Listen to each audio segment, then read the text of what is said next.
And we are live.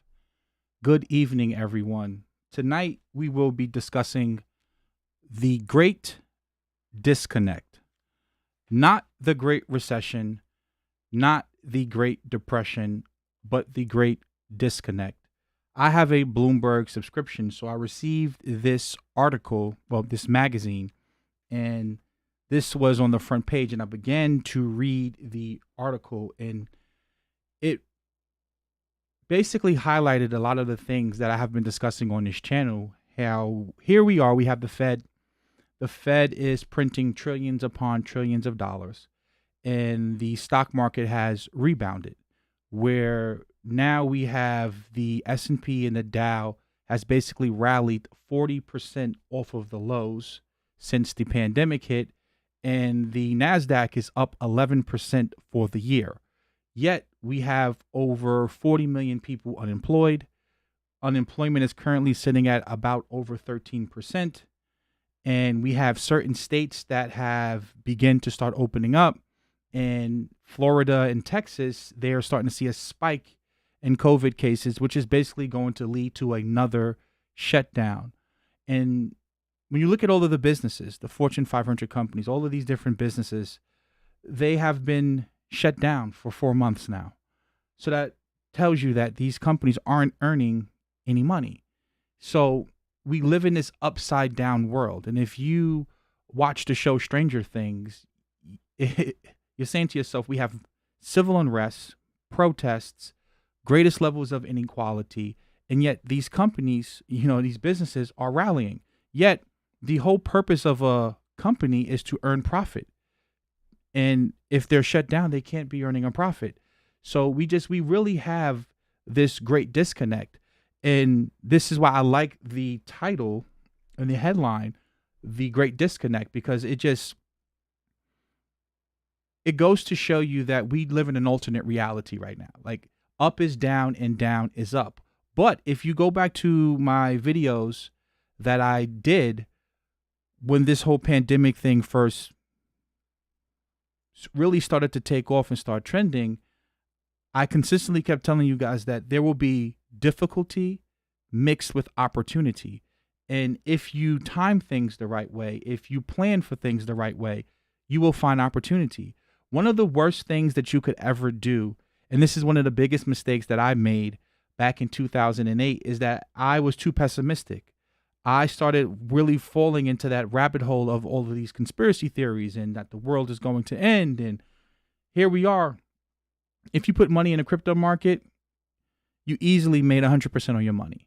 If you put money in the stock market back when the crash happened, easily could have made, 1x, 2x, 3x on your money. So I want to stress that to you guys, is that to always make sure that you are being optimistic as well as pessimistic, where you have a good balance between greed and fear. Because here we are right now, and I want to show you guys something real quick. Look at Compound. Compound is right here. Compound's up 126% in a day. At the high, it was up almost 170% in a day. I believe 150 in a day. This is a crypto. There's so many different opportunities in the marketplace, not just crypto, in the stock market as well. If you were playing in Hertz or you're playing in Nikola, I hope I'm saying it correctly, there was a ton of opportunity. Tesla was up over 100%. If you were timing things the correct way and you didn't listen to all of these people trying to basically, scare you, you made money. I personally don't want to play in the stock market. You can't value anything. And I believe that those who are like long-term investors, even Ray Dalio said this the other day, that this is probably going to be a lost decade in the stock market. Outside of the Fed pumping stocks, I don't really see any reason why stocks should be rallying. That's just the reality of it. But the market can remain irrational longer than you can remain solvent. So I could have the right idea, but if my timing's not right, if my entry's not right, then it really doesn't matter. So that's why I prefer to play in the crypto space. I just believe that, It's a $300 billion. It's less than $300 billion market cap. There's so many opportunities. Compound gets listed on Coinbase Pro, and it pops 150% in a day. You're just not going to get those type of returns consistently in the stock market. That's just the reality. And I had spoken about this the other day when I was saying I don't want to put my money in real estate. Why would I want to play in real estate when I can play in the crypto market and I can, 2x my money in a matter of a week or a month? It's the opportunity costs are in crypto because it's an undervalued and it's a new industry, which leads me to my next point. For those of you who are coming into the stream, please like the video, share the video, make sure that you subscribe and hit the notification bell, and make sure that you join my mailing list so that you can be notified anytime that I'm going live. Also, I recently launched my Tech Academy. This is for those of you who are students in the academy right now. Saturday, because I know some of you are going to watch this stream, Saturday is going to be our first live Q&A. We're going to go for 2 hours. It's going to be Saturday at 5 p.m. Go into the community section. For those of you who may not be able to make it live, go into the community section inside of the academy and post your questions so that therefore you can get a good answer to the questions that you may not have. It will be recorded. It will be posted into the community section for my Tech Academy. And this is why, for those of you who are looking to join the academy, if you're interested in crypto and blockchain technology, this is the future. Watching compound pump like this in a day, trust me when I tell you, once this crypto market starts to pump, left and right, everywhere you look, these different DeFi projects, they're going to pump as well, which is why you want to either try to get into this space as looking for employment, looking to be an entrepreneur, or looking to be an investor, and trying to get somewhat of an understanding, which is why you don't see me focusing on the stock market, because I know markets. I've been an investor for a long time. I've been in the crypto market for a long time.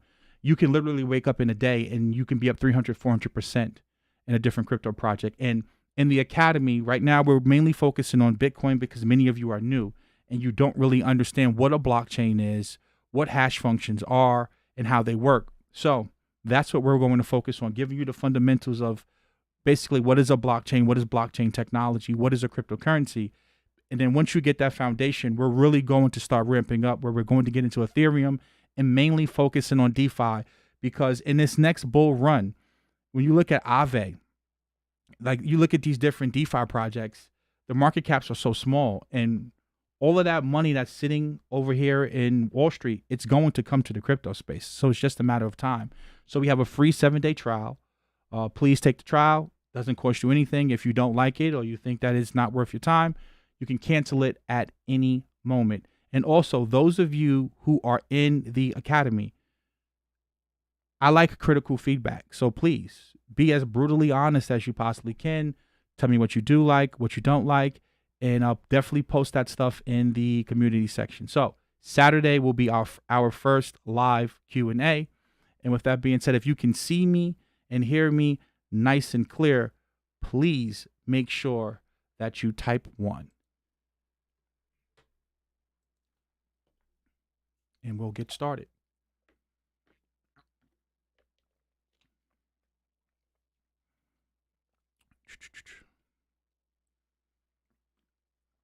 Okay, so everything's going well.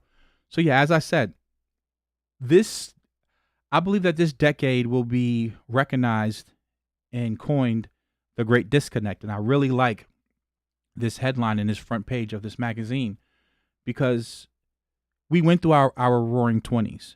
But this type of disconnect is going to be different, where I said before, there's going to be industries and parts of our economy that feels like it's in a depression. And then there will be other parts of the economy that's going to be booming. And it's going to be a ton of innovation and new job opportunities, which is why you have to be flexible.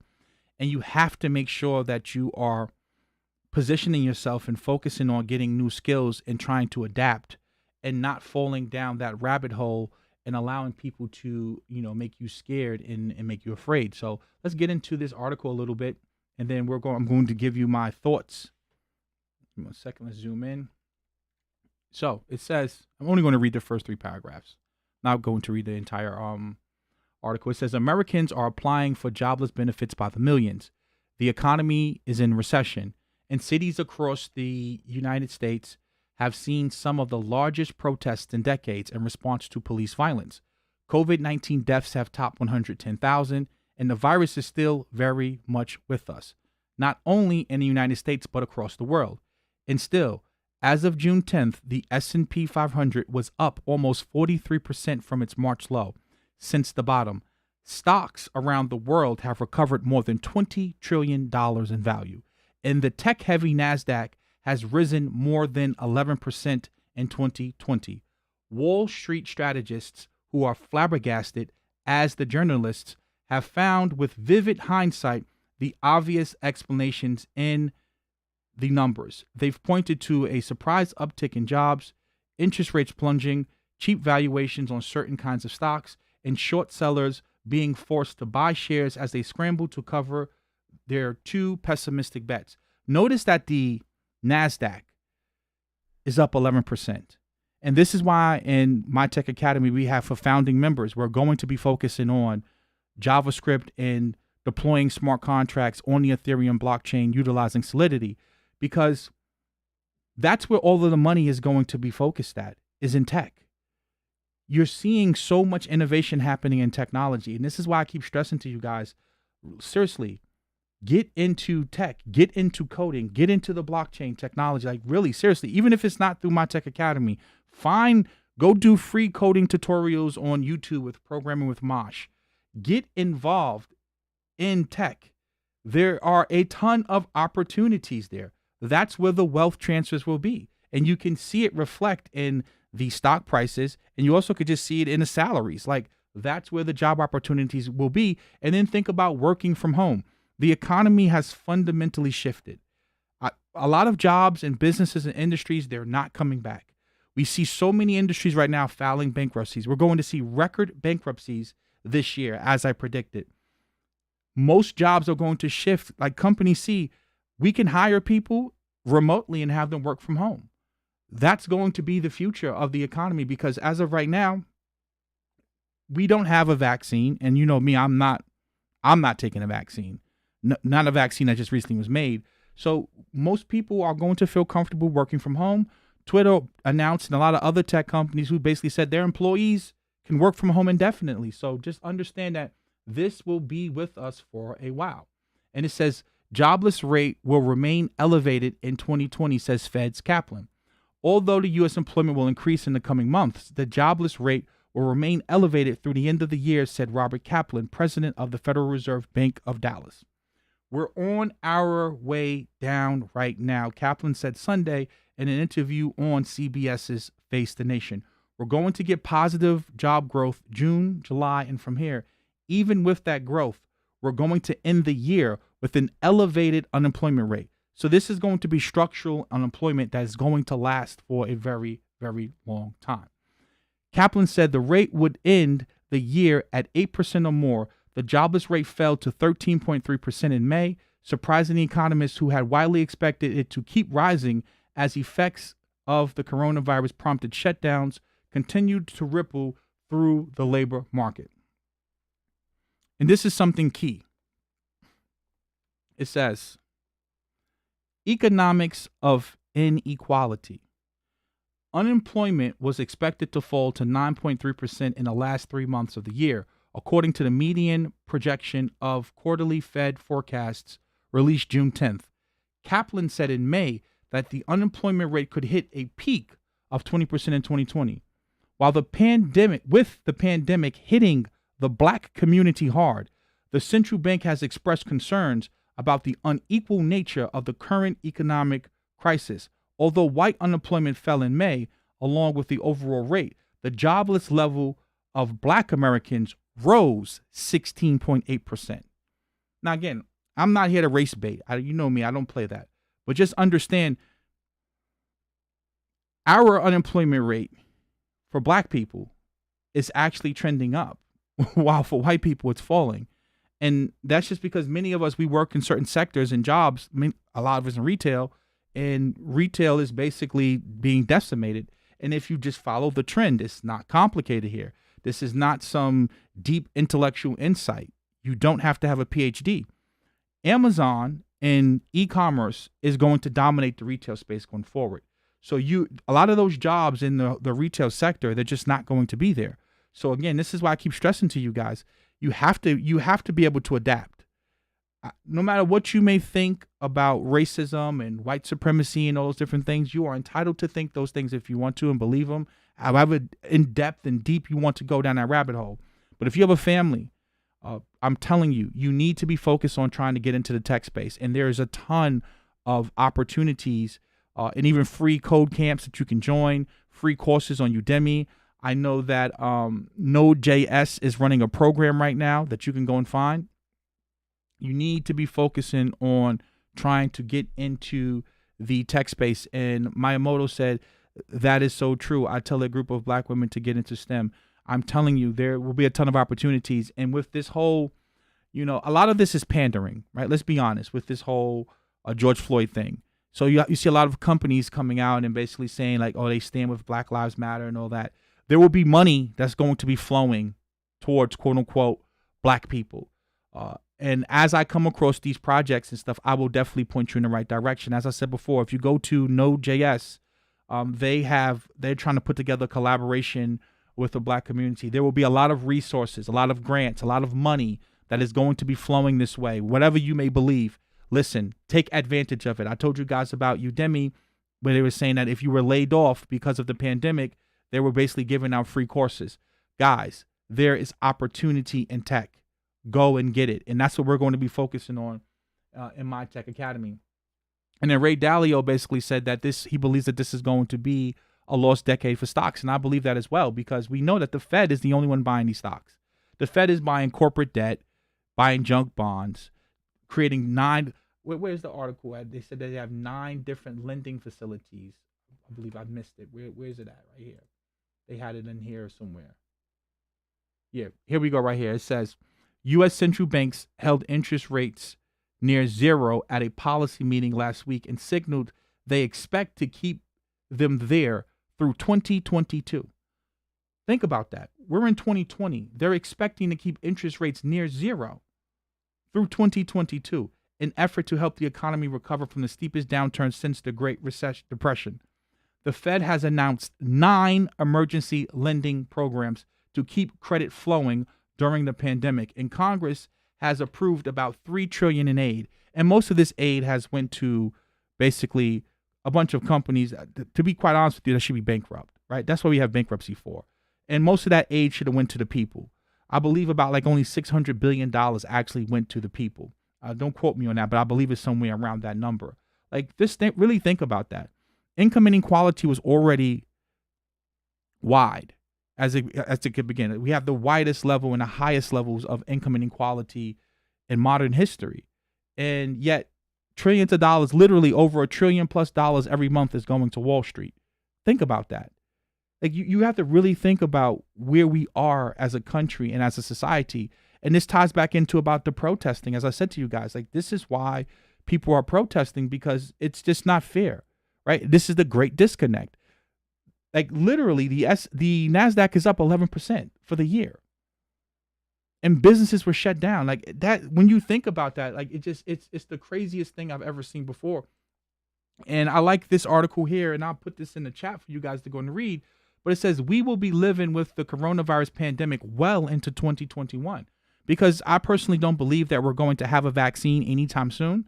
And even if we get the vaccine, we're not going to be able to produce enough of it at a fast enough rate to be able to actually fight this. And yet the next thing you have to think about is that here we are in Florida and Texas, and they're beginning to open up, and they're already seeing cases spike already. So when you understand that, I don't see us ever like let me say ever. I don't see us in the next 12 to 18 months getting back to 50%, 75% capacity for the economy, where the economy was at before. I just don't see it. And again, whatever conspiracy theory or reason, whether you think that this is serious, if it's an overreaction, I'm not here to debate those things. I like to focus on opportunities and where money is flowing to and where money isn't flowing. And that's the most important thing. And I keep stressing that. And this is why I keep trying to tell you guys, and I'm going back here to compound, like it's up 150%. Think about that. In a day, a cryptocurrency, all because it got listed on Coinbase. 150% in a day.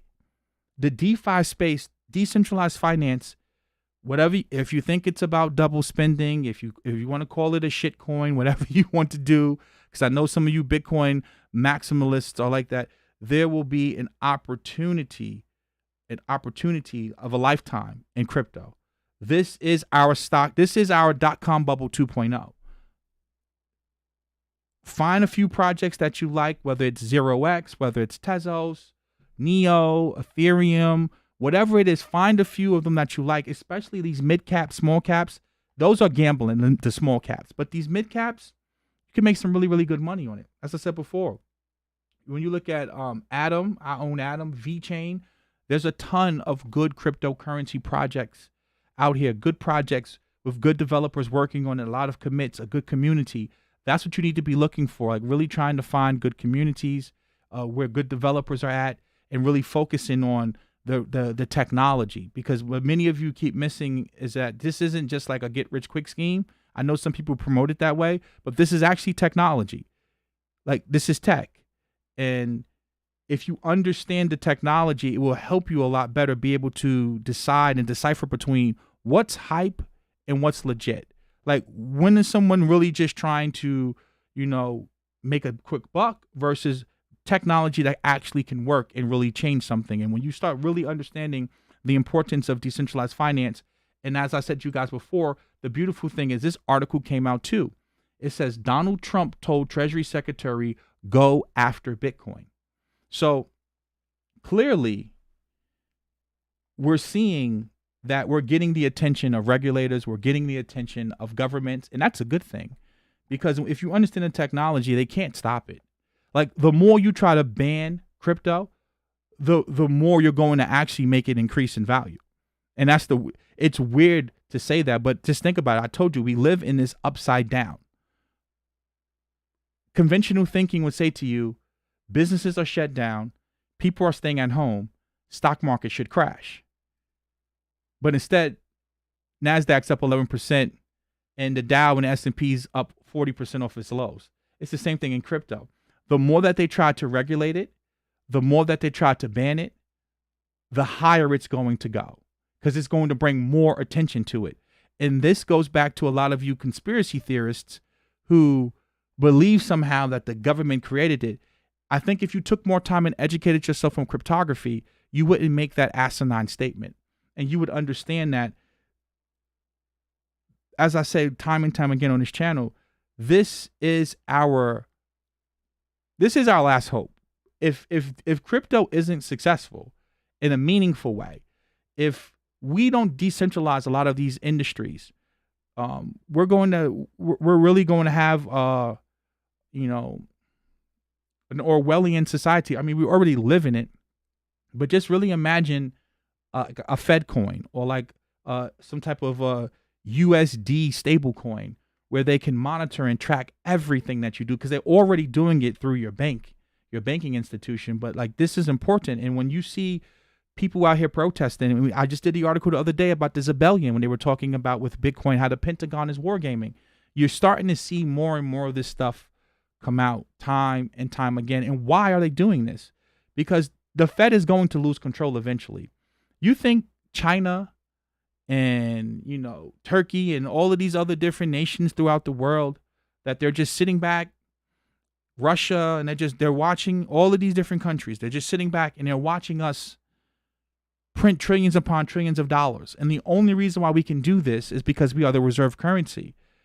Because see, the reason why other countries, they go into inflation is that the demand for their currency is locally, right? Think about it. Like, if you live in Venezuela, like, no one internationally wants that currency.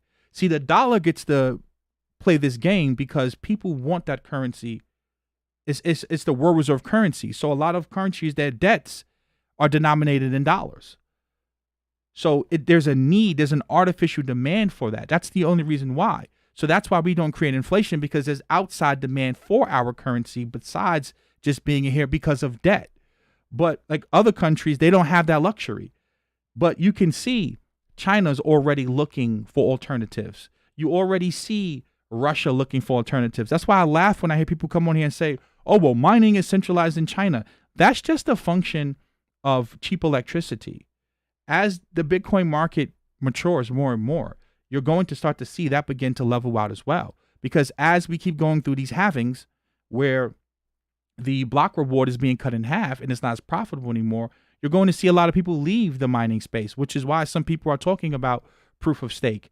And if I'm an investor here in the States, and let's say that China tries to do something nefarious with doing a 51% attack, what do you think these billionaires are going to do that they have, 20, 30, $40 billion invested in Bitcoin? What do you think they're going to do? You think that they're going to just sit back and not turn on mining capacity while they're trying to do a 51% attack? You have to understand game theory. And if you understand game theory, then you would say you wouldn't make those type of statements. But the problem is many people who make those statements, they're not really educated in the technology. So they don't really understand what they're saying. They're really just repeating and parroting what someone else said. Because think about it. If I go out and I spend $100 million on a mining farm, it's going to take me years to recoup that investment, right? Because remember, the block reward actually went down, and at current prices, it may take you 2 to 3 years to recoup that investment. So why the hell will I do a 51% attack and destroy the network if I'm going to end up losing money? Remember, the whole purpose is you're staking your electricity. You're spending that money up front to recruit, to basically get BTC in the hopes of being able to either sell it in the market to remain profitable or holding it long term. So the way that the game theoretical principles are set up in Bitcoin, it makes more sense for you to be honest and just get paid to Bitcoin and make the network function than to attack it. And see, that was one of the most genius things like that Satoshi was able to do with the whole proof of work, consensus algorithm, because it forces everyone to be an honest actor. Because again, you have to spend electricity up front. So you're spending your money up front in order to get paid in Bitcoin. So if you go out here and you do something stupid, you're basically throwing your own money down the drain. And that's another thing that we're going to focus on in the academy is really focusing on how to see through game when someone's trying to sell you. When you hear people talking about how slow Bitcoin is, or they're talking to you about, how it's hard to develop on Bitcoin, they're really just trying to sell you another project that hasn't proven itself yet. And you have to be able to see through when someone's trying to promote something to you versus when someone's trying to educate you about something. And the sad thing in this space, outside of people like Andreas, many people in this industry, in this space, they have alternative motives and agendas where they want to show to show you whatever crypto they're sitting on. But just think about this, as I said before. What you're seeing right now with the Pentagon wargaming for Bitcoin, with Trump and Steve Mnuchin creating the futures derivatives in order to be able to short Bitcoin, that should tell you that this isn't some government conspiracy. They are afraid of Bitcoin because Bitcoin and any cryptocurrency for that matter that's decentralized, because some of these cryptos aren't decentralized, and that's another thing you need to study. This is neutral money. No nation controls it. No bank controls it. No one entity controls it. And therefore, you cannot stop anyone from participating in it. And that's the powerful thing about you and I being able to exchange value outside of a government, outside of a bank that can't stop us or shut us down. So it's not about the price of Bitcoin. Bitcoin can crash to $100. The technology still works. See, I don't focus on the value of the cryptocurrency. You focus on the value if you're planning on storing it and holding it over a long period of time. But the sole purpose of Bitcoin really wasn't even for us to invest in it. It was really meant for us to be able to exchange value peer to peer with no third party. And no matter what the price of Bitcoin is, the technology still works. For example, let's say Apple, if the Apple stock crashes 50%, my phone doesn't stop working, right? The technology on my phone still works. Whether the stock of Apple is at all-time highs or whether it gets cut by 50%, the tech still works. And that's the thing that you need to be focusing on, the technology. And if you focus on that, you'll save yourself, a lot of, you'll save yourself from getting burned by a lot of these schemes and scams. And you'll really be focusing on, a industry that's growing. And when we come over here and we look at DeFi Pulse, excuse me, look at this. I did this the other day, and I believe the value of, I think it was at like 900, it was like less than $1 billion. We already increased already.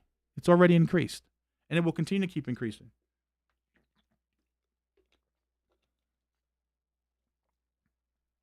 I continue to keep telling you guys to pay attention to it. It's an increase by $260 billion, and it will continue to keep increasing over and over and over again. And when you see compound, look at this. The amount of value right now locked in compound is $339 million. That is tiny. It's a lot of growth, but it's still tiny. It's extremely tiny when you think about the entire finance space. And look at this. Look at this debt clock. $26 trillion and counting. Every month, the deficit's increasing by almost $1 trillion. And I told you guys, they're already talking about another stimulus package. There is no way out of this deflationary spiral but to print money. You're not going to grow your way out of this. Because, again, technology in general is deflationary. Because walk through a Target or Walmart. You see those self-checkouts? That's deflationary. Why? Because those are jobs that are being taken out of the economy. And those machines, they don't get sick.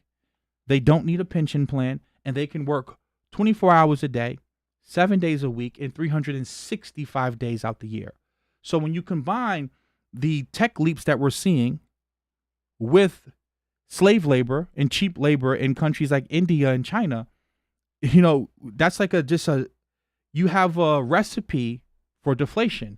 So the only way they're going to come out of this is by printing their way out of it. There's no other way you are going to be able to grow your way out of these deficits. So they're going to have to print money. And this is why I was telling you guys from the beginning, I don't want to own stocks. I don't want to play that stock market game. The only stocks I own is precious metals mining stocks. That's it. Because they pay good dividends and they have a lot of room to grow. Because I want to be in the gold and silver space, because I want to be in hard money, because I understand those that have money are going to be looking to protect themselves from inflation, and they're going to be looking for hard assets such as Bitcoin, such as gold. That's where I want to be. But for those of you who don't have wealth, for those of you who are trying to capture wealth, then you want to be looking to probably play in these mid-cap cryptos, because again, like I said before, with DeFi, you have how much? We're probably at like 13 trillion now between lending facilities and different programs that were put together, stimulus packages put together. When you look at crypto, we're less than 300 billion. Those trillions of dollars that's being printed, it's going to flow into crypto. And what do you think is going to be the price of Ethereum when we have $1 trillion market cap? What do you think is going to be the price of Bitcoin when we have a $2 trillion market cap? The money's coming. We already see it. So it just, and I showed you guys this, what was this right here? I went over this the other day when it says all of the world's money and markets in one visualization, because it's important that you start to see this. Even silver. Why do you think I'm investing in silver? The market cap's $43.9 billion at $17.20 an ounce. Right? Think about that. You have governments printing, just the United States alone, printing trillions of dollars. That's not counting what's going to happen in Europe with the ECB. That's not what's going to happen with Japan. They're printing trillions as well. Yet the silver market cap is $43.9 billion. It's tiny, right? Like this is the value of all above ground silver stocks is $43.9 billion. It's tiny. Cryptocurrency, 244 billion. I think we're a little higher today. Let's see. We're at 267 billion as of today. This is tiny. Each one of these squares represents $1 billion. And let me put this in the chat so you guys can go look at it on your own. Like this is the investment opportunity. So, for some, I attract trolls, and trolls always come on my videos. And they try to say, "Oh, see, look, you said you don't want to be buying stocks. Why would I want to buy stocks when my cryptos are pumping?" Right? Why would I want to play in the stock market when the stock market's almost a $90 trillion market? When I can play in the crypto market that's a $300 billion market. Right? Like most of the money I've made in the crypto bull markets. I didn't make them in the stock market. I didn't 10x my money in the stock market. I 10x my money in crypto because I just understand timing. Investing is all a function of timing.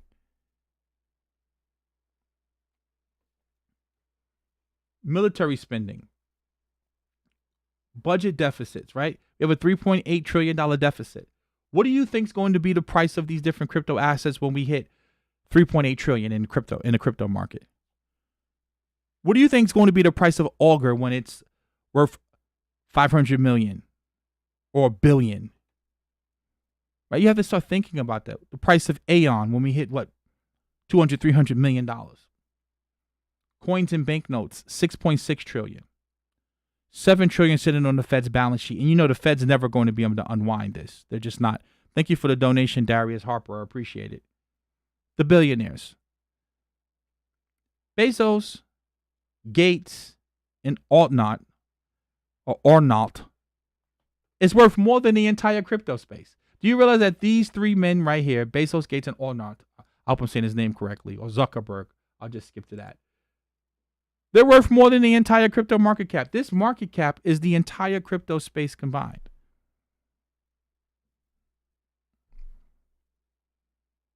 So I keep stressing to you guys, there will be a ton of opportunity mixed with difficulty, depending on how you are positioning yourself.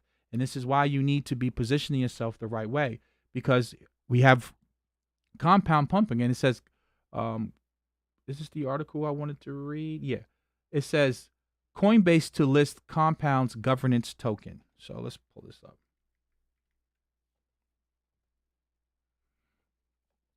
It says Compound, the governance token of decentralized finance DeFi lending protocol Compound, will soon be listed for trading on Coinbase. The exchange announced Thursday that it would begin accepting inbound transfers of Comp on Monday, June 22nd, to Coinbase Pro, with trading beginning on Tuesday. Coinbase's announcement follows just 3 days after the Compound team began distributing its tokens to users. Comp is currently trading slightly above $100 or at 0.43 ETH on decentralized exchange Uniswap. The Comp token was first unveiled in February and went live on Ethereum in mid-April. According to Coinbase, the exchange owns Comp tokens as a result of a 2018 investment in Compound. The exchange added that it intends to making its investment in Compound for the foreseeable future and maintains internal policies that addresses the timing of permissible disposition of its digital assets, including Comp tokens. Basically, what they're saying is that they're going to dump it soon. Just you don't know when. So you need to make sure that you, if you own some, take some profits, right? Like you'll never go broke taking profit. My mentor always taught me that. If you're taking profit, you can't go broke. If you're up 5x, 10x in something, take a little off the table. Because believe me when I tell you, this happened with Bitcoin Cash. I remember when Coinbase listed Bitcoin Cash and Bitcoin Cash dumped hard because they began to start selling it. Eventually, they're probably going to dump it. So if you own some, you need to get rid of it. Thank you for the donation. Minutes with the message.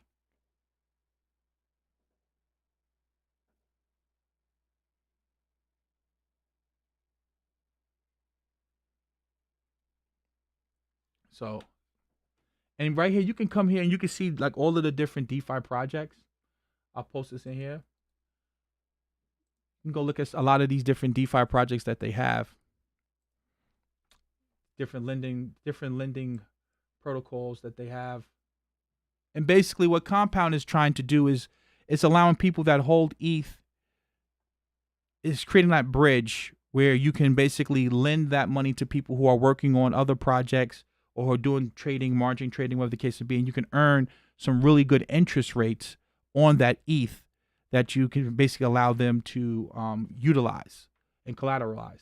So you need to make sure that you're focusing on that. So it's really good. And right here, it shows you the numbers. Compound Protocol currently has 128 million of USDC earning, 171 million of USDT earning 11%. It's telling you right here, earning 11%. They have $8 million at 0.03% interest. So these are your different tokens that you may have that you can actually use as collateral and make money. So I think that you should definitely focus on that. Definitely focus on that. And it says Compound is an algorithmic autonomous interest rate protocol built for developers to unlock a universe of open financial applications.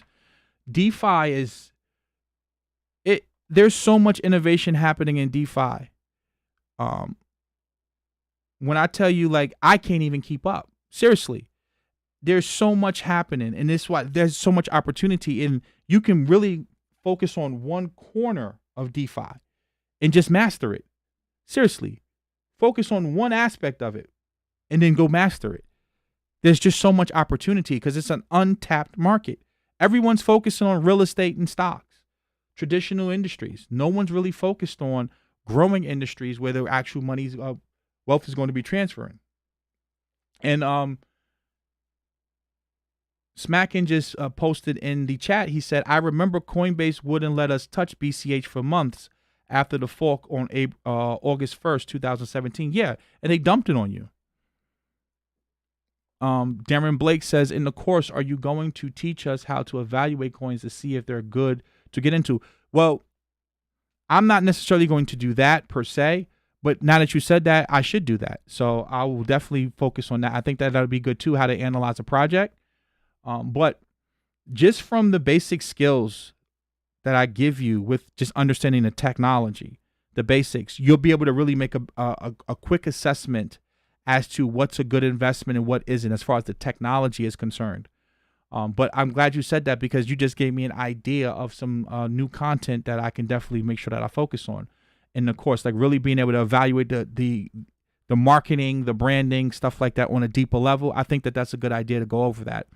I really just wanted to focus on the tech, and by focusing on the tech, I felt that that would help you. But that makes a lot of sense what you just said, because there will be a lot of scams and hype, and that just comes with crypto, just based upon the decentralized nature, the level of anonymity that you can have. So there will be schemes and scams. But I feel like one of the best ways to learn is to get scammed. I'm working on the modules right now, John Lycos, for avoiding KYC.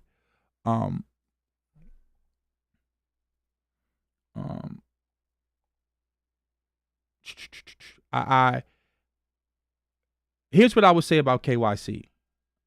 For many of you, I really believe that you should focus on Coinbase, and I'm being focused with stick to Coinbase. Like I was playing around with BISC the other day, because I'm creating some modules on how to use BISC for the course. For those of you who are part of the academy, I'm going to be teaching you how you can use BISC. It's not easy for the average person, and it's easy to make a mistake and lose your crypto. Seriously, playing with a hardware wallet isn't easy either. And if you don't have the technical know-how, or you don't feel comfortable using that, I would recommend that you just stick to Coinbase and call it a day. If you only have, 10,000, 15,000 invested, you don't mind reporting to the IRS and paying your taxes, I would focus on that. For those of you, like I said before, same thing with the $1,000 product that we have. That's only for 20 people who want to be founding members. And that eliminates you having to pay monthly, as well as paying for the additional courses that we'll have. You basically get access to all of that stuff. That's not for everyone, right? Like seriously, if you're not really into tech, if you're not really it's hard to program and develop. That stuff's not easy. And it takes a lot of problem solving skills. Like you have to really want to sit there and solve problems. And if you're not into that, if you just want to buy and sell and make some money on your money and be an investor, I think Coinbase is the best way to go. The $50 per month product. After 1 or 2 months, you can cancel your subscription and go about your business. In the reality, just being honest with you guys, but it's easy to lose your crypto if you don't know what you're doing, and if you don't feel comfortable using a hardware wallet. I don't even know where my hardware wallet is. Like I have a Ledger S here. I don't know where my X is at. I think I moved it somewhere. Yeah, I don't have my X here. But if you are not comfortable using hardware wallets, don't mess around with it, because I've heard horror stories of people who have lost a lot of Bitcoin. That basically they forgot their passphrase, they forgot their private keys, and once you lose it, it's over. Remember, this is decentralization. There's no support system or support chat or group or number that you can call to get it. So if you lose the private keys, you lose your crypto.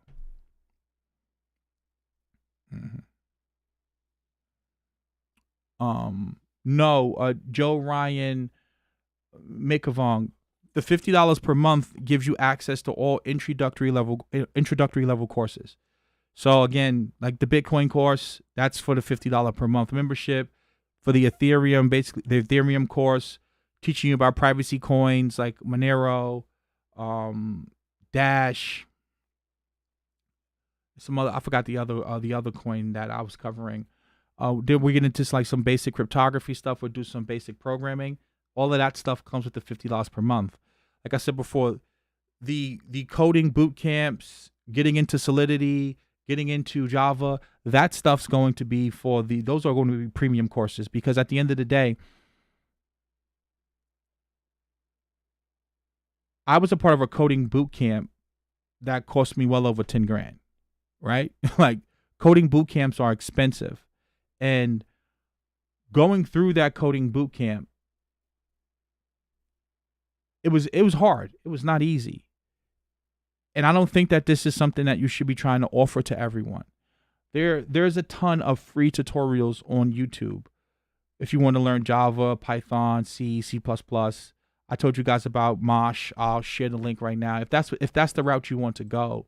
But for people who want to become developers, who want to build dApps, who want to really start focusing on smart contracts, what we're going to put together with that coding bootcamp is going to be able to teach you enough to give you your wings so that you can fly. As I said when I launched the course, how high you fly, how fast you fly, how far you fly, that's going to be on you. I'm not going to make you any promises. What I'm promising you is that you are going to get high quality content, high quality information.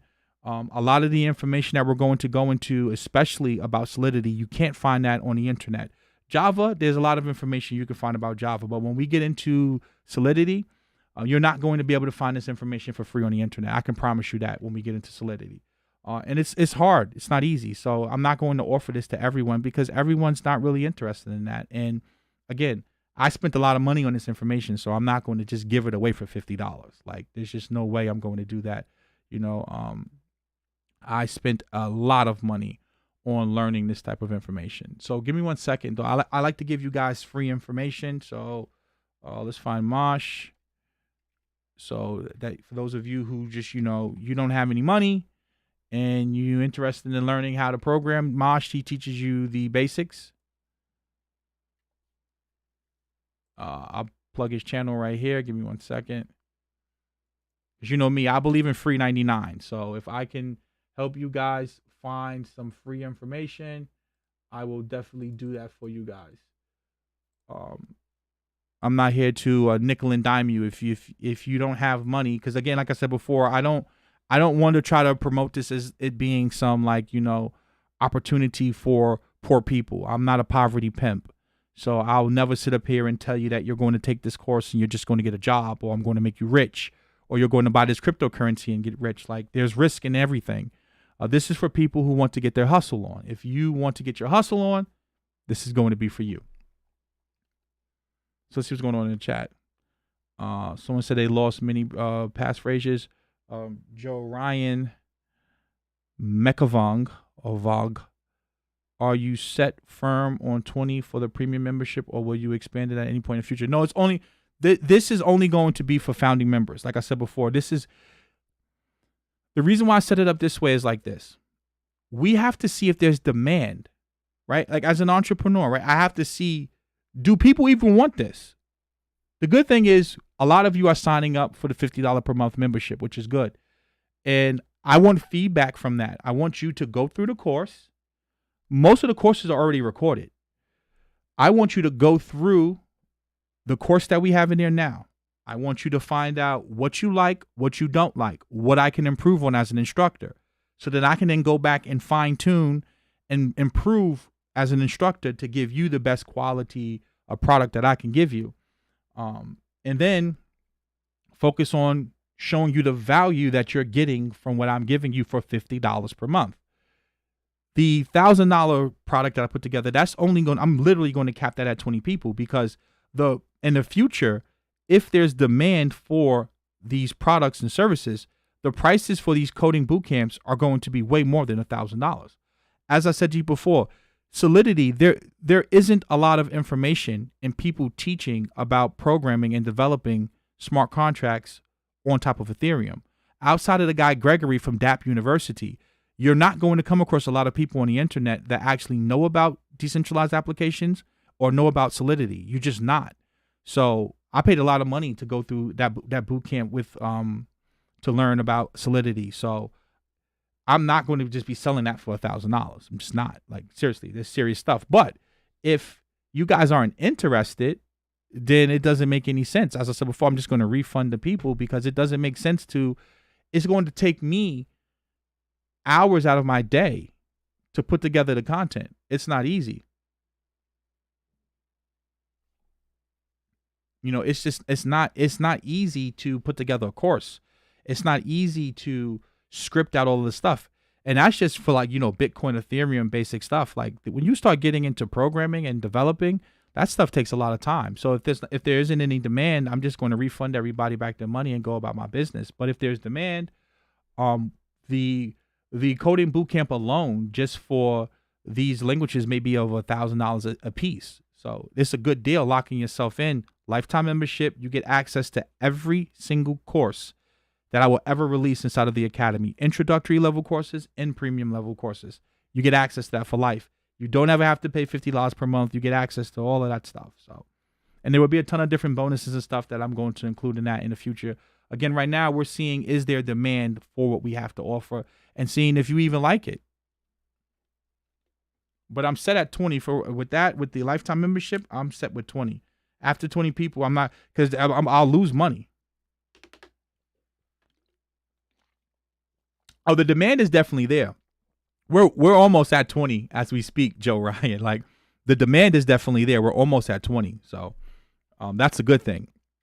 And a lot of you are signing up for the $50 per month membership. So we're seeing that. The only thing is, a lot of you are not giving me any feedback. So that's what we're waiting for. We're waiting for the feedback. So Saturday is going to be our first live Q&A. And we're really going to dive into the information. So we're going to really cover Bitcoin, do a Q&A.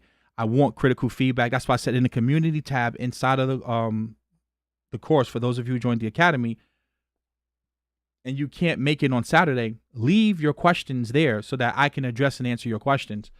Because I like to also be prepared so I can give you a real deep, good, qualified answer for the questions that you have as far as Bitcoin, blockchains, hash functions, digital signatures are concerned, Merkle trees, etc. Really post your questions. So we'll definitely be on Saturday, and that's going to be inside of the Academy. So you have to be a member of the Academy. We're not doing that on YouTube. That's only going to be for members of the Academy. And we're going to do that for the next 6 weeks. Every week, we're going to have a live Q&A. J-Train Fitness, I'm a founder and already signed up people. Yeah, and then don't forget, we're going to start sending out the materials that you need to read, the prerequisite material that you need to read for the coding bootcamp that we're about to go through. So As far as like the books and stuff that you have to read, I have that all covered. You don't have to pay for that. So when you join as a founding member for $1,000, the all of the material for the course, I have that covered for you. You're not going to have to pay for anything else as far as the books is concerned and stuff like that. All of that stuff's going to be going out in, I believe, the next 2 weeks, because I want you to read some chapters, understanding Java. Because if you understand Java or C++, then you'll be able to understand how to program in Solidity. Like, really, you definitely need to know Java anyway, just to be able to work with Node.js.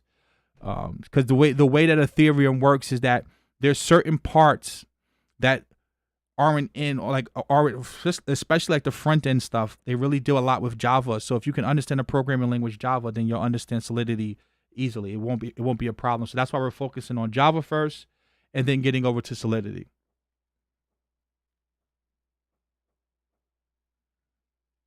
Oh, that's good. Ivan on Tech has a lot of good information.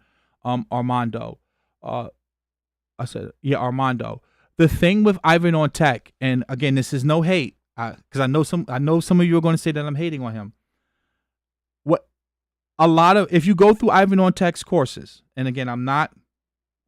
Excuse me. I want to be clear here. I'm not hating on Ivan on Tech, but he links to a lot of like other people's YouTube videos inside of his courses. Like, right, just think about that. He links to other people's content. So like you're paying him, but then he's linking to videos that you can find for free on YouTube. And if you don't believe me, go through his course and you'll see it. I'm not hating. I'm just keeping it real. You're paying him, but he's linking to stuff that you can find for free as far as like videos and stuff like that. So, for all that, I don't need to pay you. I'd rather just, go find the stuff for free on my own. Right? I keep stuff real. You know me, I'm not going to sugarcoat anything, because I don't have any friends or allies in this space. When you go through my academy outside of the articles, right? And I'm sending you to like, articles just to kind of show up. Like everything that I'm doing in there is me doing it. Like you're watching, like when I do the hardware wallet, you're watching me set the hardware wallet up. You're watching me send the crypto. You're watching me physically do it. I'm not linking to other people's stuff. I'm doing it. When we go through the coding boot camp, like I'm going to be doing the coding boot camp. It's not me and the guy from the block stream. We haven't really said anything, but like I'm mainly going to be doing the coding, and you're going to be working directly with me. I'm not going to sit you down in front of a video. See, part of learning has to be hands-on, and it also has to be interactive. I can't just watch videos all day long, right? I need to be able to ask you a question, especially when you're talking about being a developer and coding, right? So like when we're working, we're going to be working live sometimes and really focusing on building a project. Like I have a list of projects that we're going to work on that's going to go into your portfolio. So like when you leave from out of the academy and you go to other places, like they want to see like what have you built? Like programming is all about hands-on stuff, and there's no one way to build a project. Like some people are really sloppy with their code, some people are really clean with their code. So that's what we're really going to be focused on, hands-on, and putting together a portfolio of projects for you, so that if you're someone that's like, you're seeking mentorship, you're seeking an internship, you're seeking employment, or you're trying to, whatever the case you're trying to may be, you can go to someone and say, hey, I got a portfolio of projects. I've built a blockchain. I've built my own cryptocurrency. I've built a website. Like I've deployed smart contracts. I've focused on this DApp. You'll have that in your portfolio to be able to present to other people. That's what we're going to be focusing on. Again, I'm not hating on Ivan on Tech, but I'm just saying to you, he links to a lot of free stuff. John Lyko said, Eli, I've seen that a lot. He also charges the annual, not month to month, not everything I want. Yeah. And again, like I said before, different people teach different things. I've learned a lot from Ivan on Tech, so I'm not going to say that he's a scammer, right? I'm not going to say that he's like, defrauding people or anything like that. I'm just simply saying that, different strokes for different folks. X marks the dot. X marks the spot said, I'm definitely digging the course. It's sectioned off in a way that I can follow. And that's the most important thing. And I'm glad you said that. And I appreciate you and thank you for signing up for the course. A lot of you have said that. I structured it that way for a purpose. I told you guys, one of the biggest problems with the crypto community is that, number one, the Bitcoin maximalists, they're just toxic ass people. They're toxic people. They make you believe that every other cryptocurrency is a scam, that you shouldn't put your money in anything else, and that's just not true. If you understand the technology, Bitcoin, the scripting language that Bitcoin uses is not Turing complete. So there's just certain things that you cannot build on Bitcoin. I don't care what anyone tells you. They can talk to you about side chains, Lightning, Liquid. I don't care what type of layer 2 solution they come up with. You cannot really build on top of Bitcoin. That's just the reality because it's not a Turing complete programming language, the scripting language that they use. That's why Vitalik created Ethereum. There's so much you can do with Ethereum. Now, the problem with that is that there's a lot of places where things can go wrong. But a lot of people, they don't give you information that you can use and give it to you in a fashion that makes sense to you. That's why I created the Academy, where I can meet people where they are at, not try to talk over your head and make you feel stupid or try to make you feel like, oh, I'm this, highly technical guy. No, I want to meet average people and onboard you and give it to you information in a way that you can understand it, right? And then now, when you understand it, now you can go and build. And I wanted to give it to you at an affordable price because some people are charging $3,500 for a course on Bitcoin. Seriously, I'm not going to call any names about that, but some people are charging people $3,500 for basic information they can find for free. I feel like $50 per month is a pretty good deal to teach people the basics about what a blockchain is, what are hash functions, what is public key cryptography, teaching you how to use your hardware wallets, how to buy on different exchanges. We're going to have part 2 of the Bitcoin course coming out this next week, and you can follow it in a way that will make sense to you, that you can apply in the real world, not put you in my academy and I got 50 courses. Because that's another thing you see a lot of people do, like I said with Andreas. Andreas is very, very smart. But if you go to his YouTube channel, he has over 200, 300 videos. Where do you start? No, Self-Made SM. The $1,000 basically allows you to get lifetime access to the Academy. So any course that will be released inside of the Academy, both the introductory level courses and the premium level courses for the lifetime of the Academy, you will have access to those courses because we have the $50 silver membership. That's for giving you the basics on buying, selling, using decentralized exchanges, storing your crypto, teaching you about Ethereum, the virtual machine that Ethereum is utilizing, teaching you about privacy coins and why Monero is probably the most, I would say, the most private privacy coin there is, and going into some basic cryptography principles. That's for $50 per month. After that, many of you, that's all you really need to know. And then you can go on about your business and just buy and sell crypto and make your money. Then there will be those of you who want to get some deeper level understanding about becoming a developer or learning about cryptography or trying to become like an entrepreneur, where you may want to work in this industry or you may want to build something in this industry. I would recommend you build something. We're going to be focused on coding and programming and developing you into a developer in that portion of the Academy. That's not for everyone. It's just not. That's what you're getting for $1,000. Really focusing on putting together a professional portfolio. And this is going to be an evergreen product. Every month, we're going to be coming into here and updating and adding new projects. So again, this is going to be a way for you to work on developing and becoming better. And you don't have to pay $50 per month. You don't have to pay for this course separately or that course separately, everything for $1,000. Like I said before, the Solidity course, the Java course, those are going to be $1,000 a piece by itself. You're going to get access to that for just $1,000, one time, lifetime. And I'm only limiting that to 20 people. And trust me when I tell you, we're on our way. John Lyko said, I'm keeping my ETH 1.0. Don't know ETH 2.0 ecosystem is going to work. I agree with you what's the difference between regular ETH, and 2.0? Basically, Ethereum 2.0 was trying to move to proof of stake, and they're basically going to change the entire ecosystem, right? Moving to proof of stake. And like John Lyko said, it's, there's so much that can go wrong with that when you're introducing so many different places where you could be attacked, so many places where there can be bugs in the code, and this is why it's taking them so long to try to launch it, because once you launch it and it's out there, like whatever codes are in there, it's going to be a problem. So I'll probably do a video really going over the details of ETH 1.0 versus ETH 2.0. But the most important thing to me that I see is really just moving to proof of stake and sharding. Sharding is going to be really, really big. And again, a lot of you don't understand what sharding is, sharding the blockchain.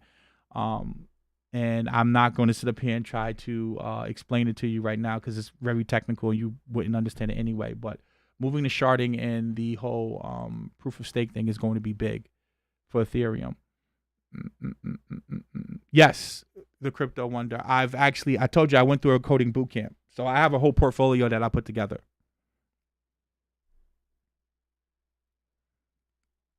I have an entire portfolio that I've put together, the crypto wonder. And I actually have a dApp that I'm working on right now that sucks. But I'm working on it. But it sucks. It's not going to be anything that's going to be revolutionary.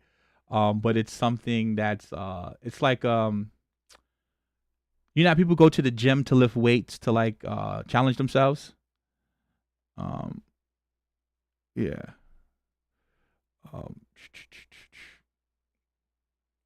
How people go to they'll join CrossFit to challenge themselves. That's what I'm doing with this dApp that I'm working on. It's going to suck at the end of the day. Because you have to understand that there's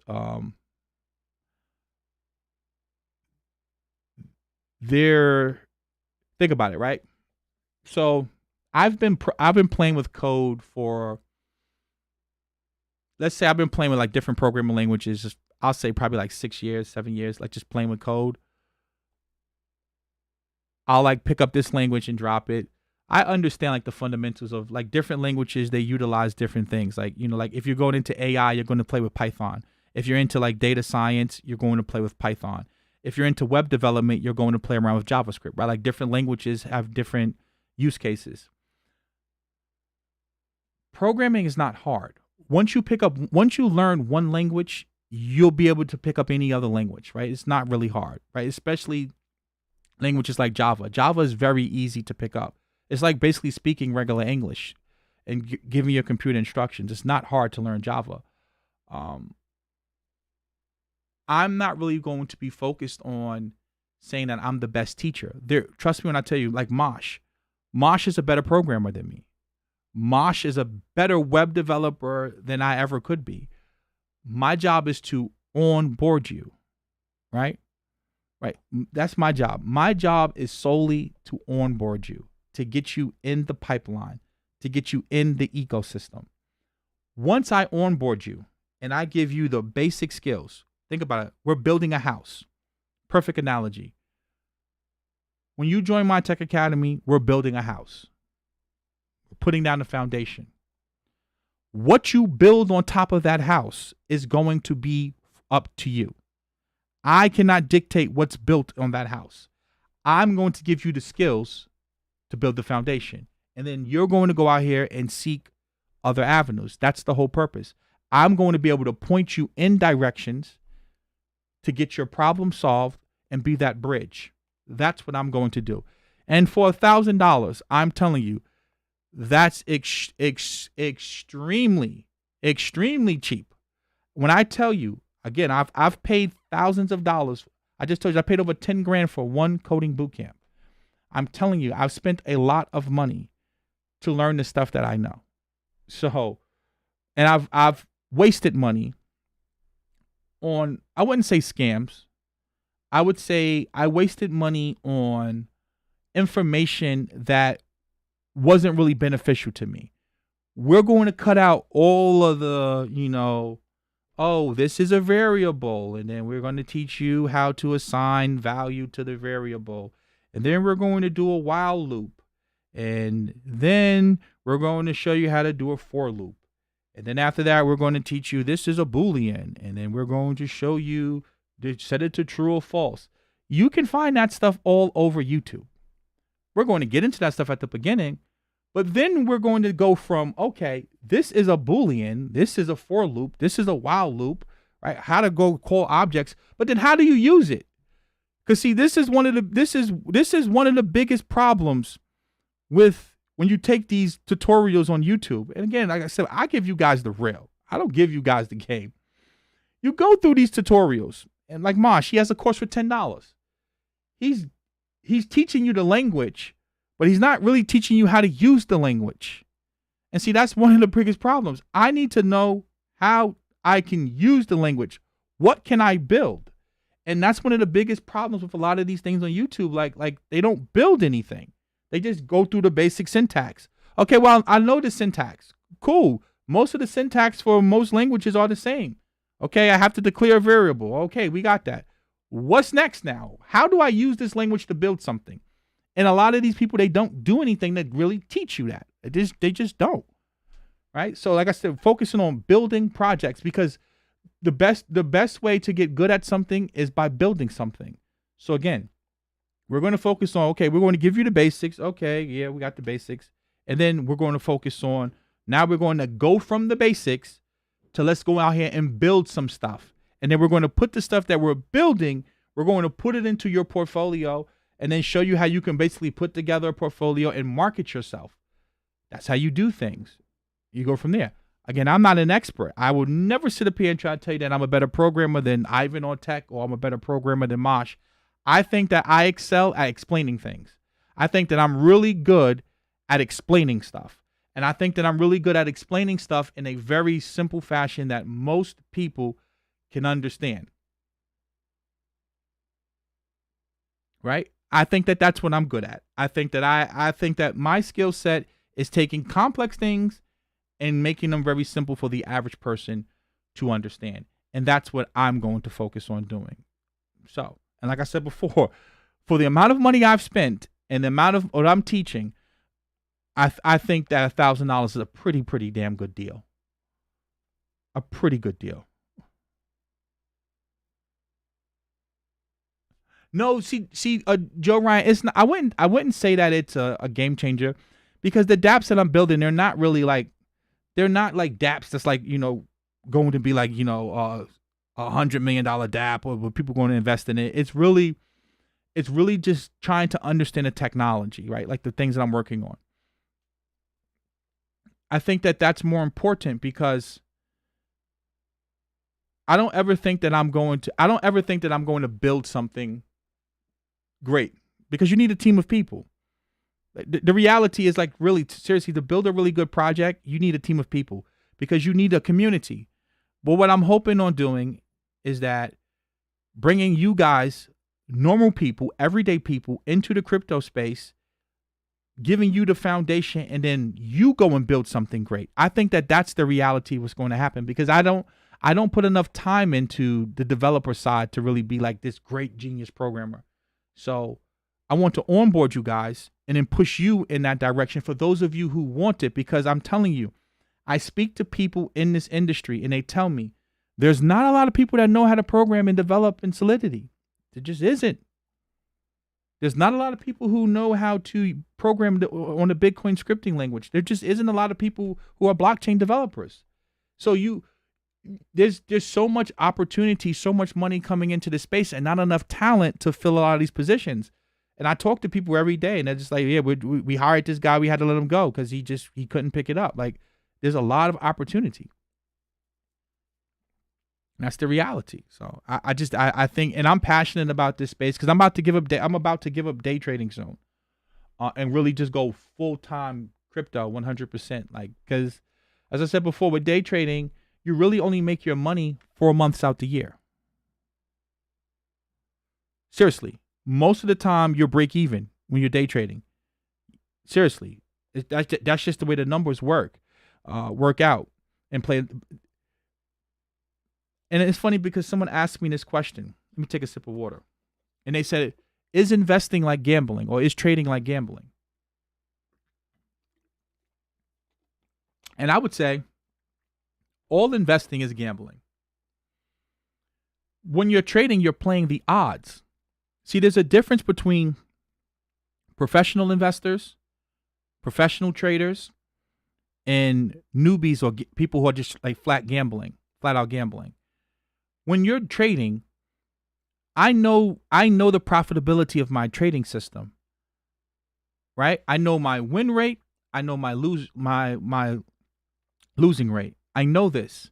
I know how much profit I need in the trade. I know the risk and reward. I know my numbers. So now it's a matter of just plug and play, just playing out the probabilities. If you take a coin, you don't believe me, flip it. That's what trading is. Because a trade can only do two things. It can either go up or it can go down. Well, a coin can only either be heads or it could be tails. The problem is you don't know if you may get heads 4 times in a row and then you may get tails 2 times in a row. Well, that's trading. You may have 4 losses in a row. You may have 5 wins in a row. Over time, over a wide set of data, over 1,000 coin flips, you're most likely going to be 50-50. And that's what trading is. Most likely in most trading systems, you're probably going to be 50-50. The thing is, those 5 losses, you need to be having 1 unit of risk lost. And those 5 wins, you need to have at least 1.5 to 2 of reward. That's it. You're just playing the odds in all investing, whether it's real estate, whether it's stocks. And depending on your knowledge and the markets, some markets, they have more risk and more reward. It all depends on your strategy. So when a person asks me that question, like, is investing like gambling? Of course it is. But all gamblers are not created equal. That's like poker. You have professional poker players, and then you have some people who, they're not professional poker players. It all depends. You have to figure that out for yourself. But with trading, as I said before, I'm tired of it's boring. Think about it. I could sit here for 4 days in a row, and if the market doesn't move, I don't trade. I can go 4 days in a row and not take a trade because there's just no volume in the market. And I'm literally just sitting here all day, staring at my computer screen, waiting for a setup, waiting for a signal. That's boring as hell. Think about it. Literally to sit here from 8 in the morning to 4 in the afternoon, watching my computer, and the market will be flat. Who wants to do that? When I can come to the market today and I can see compound up 150%, 140%. To me, that's fun. To me, that's exciting. Learning how to develop something and build something, that's fun. Talking to you guys and researching and, getting into what's happening in the economy every day. To me, that's fun. Covering stuff like this is fun. Let's see if I can pull up the, where the hell did it go? Now let me pull it up. Here we go. This to me is fun.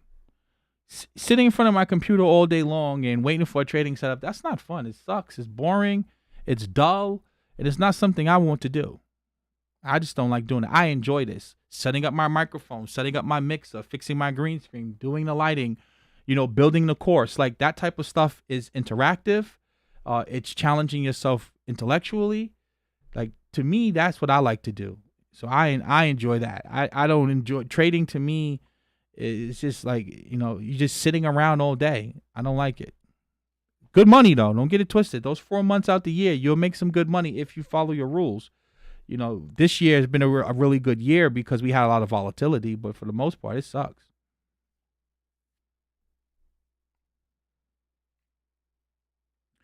A lot of those people, self-made SM that you see promoting day trading, a lot of them are affiliate marketers. And you have to be very, very, whenever you are learning from someone, right, you have to figure out what's their angle. I don't care who you're following, who's trying to teach you. Everyone has an agenda. Everyone. You have to ask yourself, excuse me, does that agenda align with my values and what's going to benefit me? And a lot of time, most of the time, with these forex traders, these day traders, they're really trying to get you to join their affiliate link, buy their course, so that they can make a commission. And when they show you their accounts, it's not from trading that what's sitting in their account. It's from getting you to sign up for their course or getting you to use their link to deposit money into your trading account.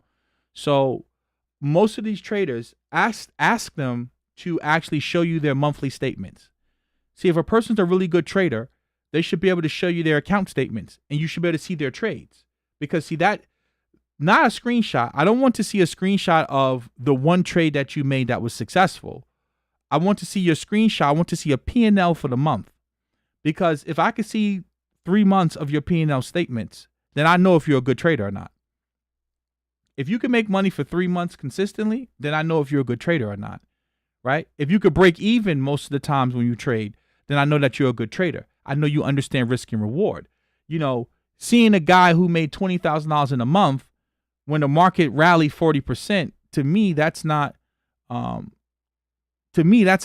I'm not impressed by that. Right? Like anyone in the crypto market in 2017, anyone could have made money in any cryptocurrency. That doesn't mean that you're a good investor or trader. In this market we're in right now, when the Fed prints, well over $12-13 trillion, that doesn't mean that you're a good investor because you was able to buy Tesla because the market crashed, right? That just like, to me, a good trader can make money in any market or break even. And you can do this over a consistent period of time. Anyone can get lucky and have a hot month or a hot 2 months. I want to see you do this, like I said, over a 3-month period, over a 4-month period, over a year, over 2 years. So if you're learning from someone, you need to see their account statements. They need to be able to show you that they know what they're doing. Right? They need to be able to show you consistency with their trading. That to me, I'm a show me type of person. Like if you're going to teach me something, you need to show me. If you can't show me, I don't want to listen. I don't want to listen to what you have to say. I want you to show me. Rational Optimist said CoffeeZilla does a good job of exposing most of them. I agree. I agree 100%.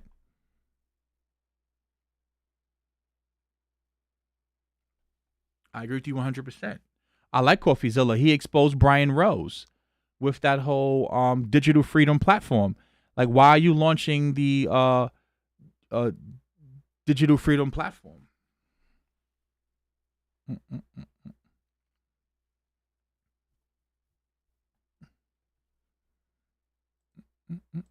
me 1 second.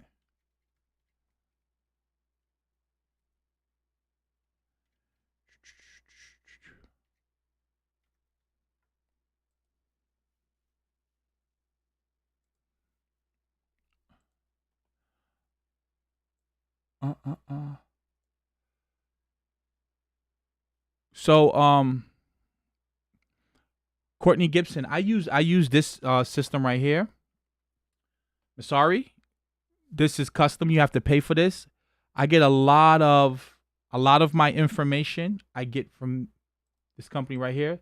They have some really, really good research, and they have some really, really good tools. Really, really good tools. I'm going to post this in here. They go into deep detail. This is a monthly subscription.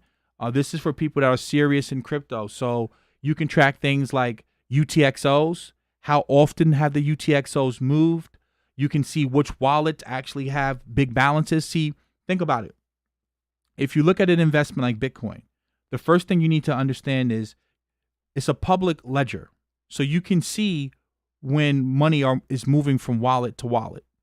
You don't know who's behind these wallets, but you can see money flowing in and out of wallets. So I like to track addresses that are older than 3 years and seeing if UTXOs have moved out of those wallets, because that's going to let you know if the whales are moving crypto. And what you start to see when you start doing the research and you start studying wallets, that's why I really analyze wallets. That's what I look for. Wallets that have 10 Bitcoin or more, most of them, they haven't moved Bitcoin in over 3 years. Right? So think about this, right? Really think about this. They have over 10 Bitcoin. So that means they have a lot of Bitcoin. They have a good amount of Bitcoin. and they haven't moved. I think the metric was like 57% or 58%. They haven't moved the Bitcoin. That's the kind of stuff that I like to see. So that's what I look for, like people who have big amounts of Bitcoin and they're not moving it, because then that tells me people aren't selling it. Like a lot of people, they watch Satoshi's wallet. The Bitcoin is just sitting in Satoshi's wallet. If you ever start to see those UTXOs move out of Satoshi's wallet, then that's going to tell you, okay, Satoshi's selling, right? Like if Satoshi starts selling Bitcoin, then that may be time to dump it, because Satoshi has a hell of a lot of Bitcoin sitting in his wallet. So that's the type of stuff that I like to look for.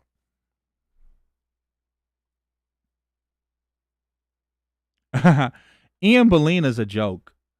Ian Bellina is that's the black guy who was promoting a lot of those ICOs, and he was talking about all of this research that he had, and then he mysteriously got hacked. People like Ian Bellina, they're hustlers. Ian Bellina's a hustler. Listen, I'm not here to knock him. He's a hustler. But did he make that money because of his research, or did he make that money because he was in a bull market and everything went up? Like you have to really educate yourself about stuff like that.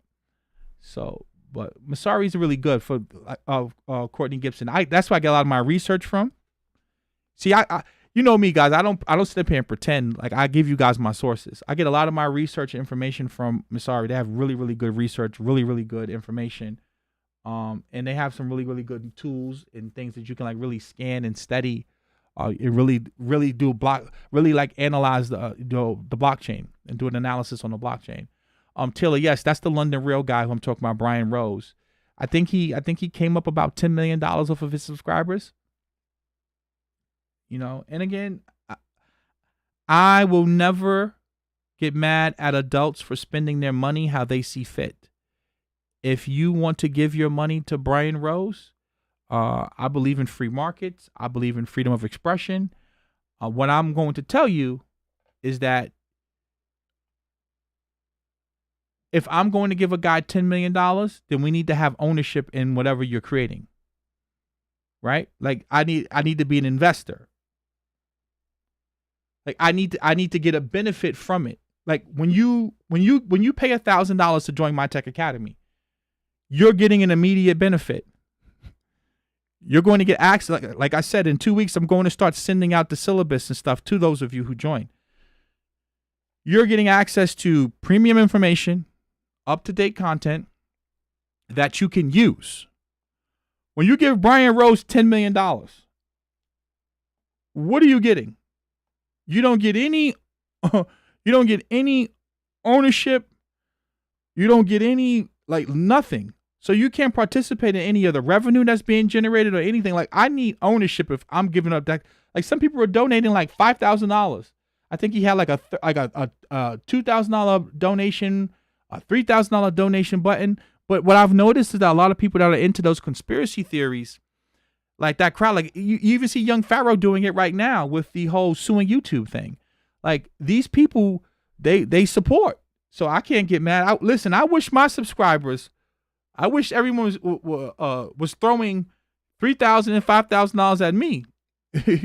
Like I wish you guys, hey, if you ever feel generous, you want to throw $3,000 and $5,000 at me to go create a streaming platform. Hey, I'm here. I'm just joking, just a joke, guys. But like Joe just said, you could have did that on DLive. Could have did that on DLive. You could have did that on BitChute. You could have did that on Dailymotion. You didn't need to go create the Digital Freedom Platform. But again, I can't tell adults what to do with their money.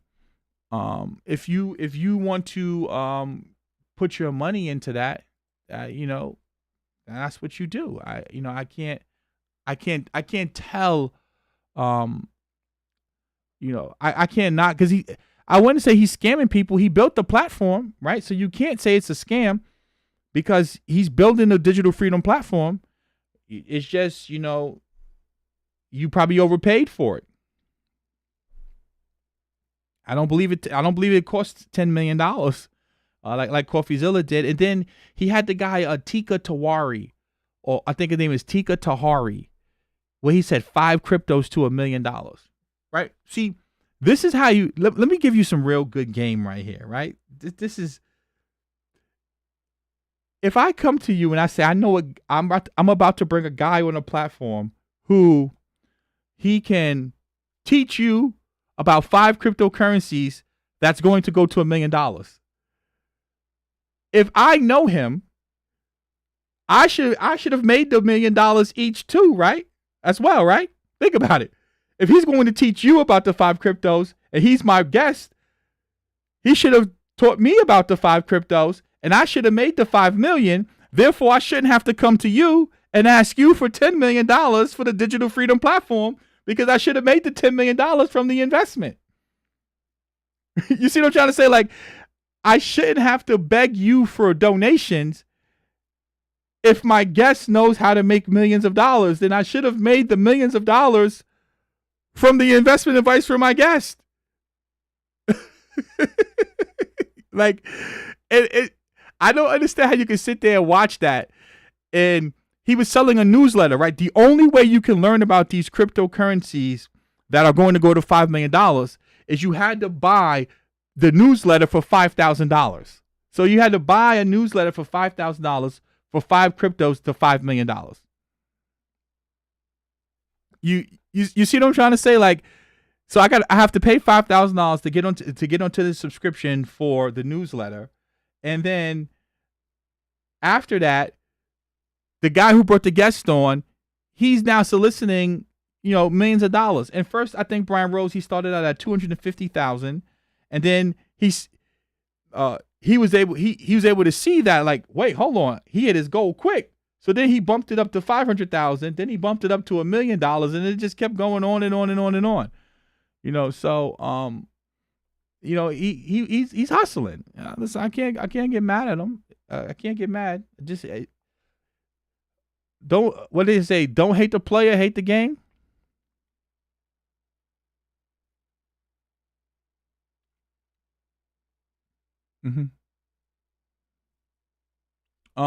Laugh out loud. Tika was saying at the peak of the next bull run, you will make $5 million. Yeah, that's what I'm saying. He said like 5 million, 5 coins to 5 million. It's good marketing. But I'm too experienced to fall for stuff like that. I've been in the game too long. I saw too much. I've been around too long to fall for that type of stuff. Like, I've been in the info marketing game too long, the affiliate marketing game too long. I've been in the game so long, I can go back to futuristic marketing with Jonathan Budd. I don't know if a lot of you even know about Jonathan Budd, but I was around back when Frank Kern first hit the scene. Mike Dillard, like I said, David Wood, David Sharp. Who else was one of those? I remember when Visalis was rocking and everyone was doing the Body by Vi challenge. Organo Gold. I forgot the I think the guy name is Cedric. Like, I've seen, I've witnessed so many pyramid schemes, clickbank garbage, you name it. I saw it. You name it, I've been around it. I've seen it all. Like, literally, I've literally seen it all. Nothing shocks me anymore. Now the new thing is the Bitcoin giveaway schemes and scams. No one's giving away free Bitcoin. Another scheme that I witnessed was the you fill out these forms and they'll give you crypto, and they have you filling out these forms and they never send you the crypto. I've seen them all. I've seen ASIC mining schemes. I've seen mining scams. I've banners brokers. I remember, like, you get paid to buy advertising panels, and like these companies, they were going to pay you off of the ads that were being shown. So like if the ads were of like 8 cents, you'll get like 4 cents of the profit. Turned out to be a Ponzi scheme. I've seen, like, trust me guys, I've seen it all. And so when I see a Brian Rose I see what he's doing. Like he's building a cult-like following, and then he's monetizing them. So me personally, I'd rather give you something and make money that way, where we both benefit, right? Like there's a mutual exchange. Like you're paying me for something that you want to pay for, and I'm giving you something in return. I can't see myself giving you, a platform for $10 million. I think it was $5 million or $10 million he raised, and I could have did the same thing on Daily Motion. Like I can't do that. I can't do that because there's too many easier ways to make money. Like I'm gonna make a killing in the crypto bull market, right? Seriously, if Bitcoin and Ethereum just get back to all time highs, like I'm gonna make a killing in the crypto market because I've been dollar cost averaging. I've been buying all of these dips. Every Bitcoin crashed down to 3,000, I was buying. Bitcoin crashed to 5,000, I was buying. Ethereum crashes. When Ethereum crashed down to $100, I was buying. And I was buying from any exchange. I didn't care where any place I could get my hands on some ETH, some Bitcoin, I was buying it because I understand where we're going. We're in a deflationary spiral, and the only way out is inflation. That's the only way. The only way out of deflation is going to be inflation. That's it. And we have 100 years of proof to see it. So I know I want to own assets that are undervalued. Get it how you live. Laugh out loud. Scammers scheme. Yeah. Laugh out loud is good marketing.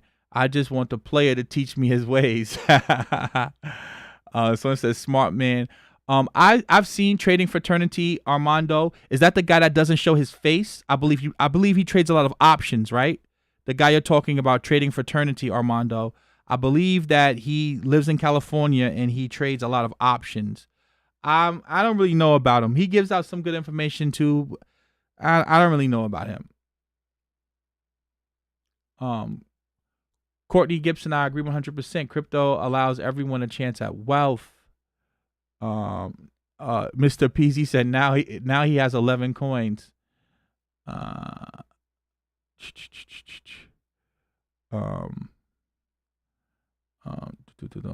BitConnect. What do you think about these Bitcoin giveaway where you give out half and they give you one? I've seen a lot of channels doing that. Man, that's a scam. No one's giving away Bitcoin, man. No one's giving away Bitcoin. Period.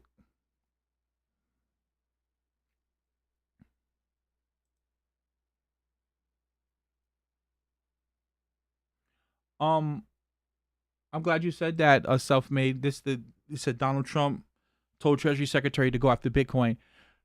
They're going to attack. First of all, one of the biggest problems we're having in crypto right now is that we're corporatizing crypto. Everyone wants to pump their bags, and we're putting too much wealth and too much trust into centralized exchanges. And there is no reason why we're not utilizing more of these decentralized exchanges. And I'm talking about those of us that are OGs in the space. And this, like I said, this is why I created the course. We have to do a better job at trying to onboard people and create solutions and technology solutions that aren't that technical, where the average person can use a decentralized exchange, where you don't have to get a prepaid. Like I'm going to show you guys how to utilize, DEXs and stuff like that, where you have to go get a prepaid debit card and you have to set up a VPN. Like the average person doesn't understand all of those technical things, like having to get a VPN, setting up a Proton Mail address, getting a prepaid debit card. Who the hell wants to do all that? Getting a hardware wallet and overpaying on certain exchanges, to be able to exchange value on a lot of these decentralized exchanges. The local Bitcoin market is hard as well to really transact. It's not easy. And then to store your crypto, they have to create better solutions with technology. They just have to. So how they're going to attack it is through the exchanges and the fiat on ramps, the on and off ramps, because if you have so much Bitcoin or Ethereum sitting on these exchanges, well, these exchanges can be seized by the government. They can just seize them, right? Or they can get a database of everyone that owns the crypto in there and force you to have to pay them.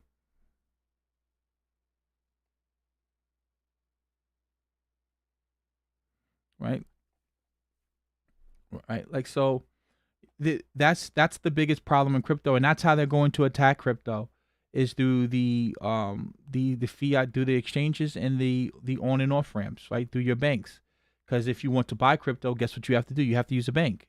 If you want to buy crypto with fiat, you have to use your banking institution, and that's how they're going to be able to attack it that way. But if we onboard enough people into the ecosystem, or people could start working for crypto, like doing jobs for crypto. But then the problem with doing that is you're KYCing yourself, right? Like, if I advertise that I'm willing to work for crypto, then I'm KYCing myself. And that's one of the problems. Like, because I'm telling people, hey, I'm willing to work for crypto. Well, then the government knows you own crypto. And then if you get paid in crypto, who's ever paying you in crypto, well, now the government knows that they're paying you in crypto. And Richard Hart said that. He said, and I agree with him, one of the biggest problems in crypto, and there's no excuse, is that we should have more privacy in crypto. And right now, the best privacy coin is Monero. Because trust me, you use Monero properly, then you cannot track Monero. You can't track Monero on the blockchain. You can track Monero with the on ramps, but you can't track Monero on the actual blockchain. Can't do that. So it's not that the government has power over Bitcoin. They don't have power over Bitcoin. They have power on how you can buy Bitcoin and where your Bitcoin is stored at. See, this is what so many people miss about Bitcoin. This is what happened with Silk Road when it was able to take down Silk Road. They can triangulate who's buying Bitcoin, right? Because you have to use your debit card or your credit. Well, you can't use credit cards now, but back in the days you could. Well, think about it. If you have a Chase bank account and you go to an exchange, and on the exchange is on your receipt, on your statement, it's going to say you brought Bitcoin or you brought something from an exchange. Well, they're going to know, well, that exchange or wherever you at, they only use crypto. Well, you just KYC'd yourself, right? So it's not that the government controls Bitcoin. I agree with you. No one can control Bitcoin. They can control the on-ramps, how you get your money into Bitcoin. They control the banks. Like, think about it. You work for a paycheck. You get paid to a bank account. Well, if you take that money that's sitting there on your bank account and you go and put that debit card information into an exchange somewhere, it's going to show up on your statement that you made that purchase, right? And then that's how they can look you up. And I'm working on the BISC thing right now as we speak, right? So now, like I said, there's ways that you can utilize prepaid debit cards with certain exchanges. That's a way that you can acquire your crypto. So you can do coin joins and stuff like that. But what happens is some exchanges, they don't accept crypto that's been through a coin join. So that's one of the problems. So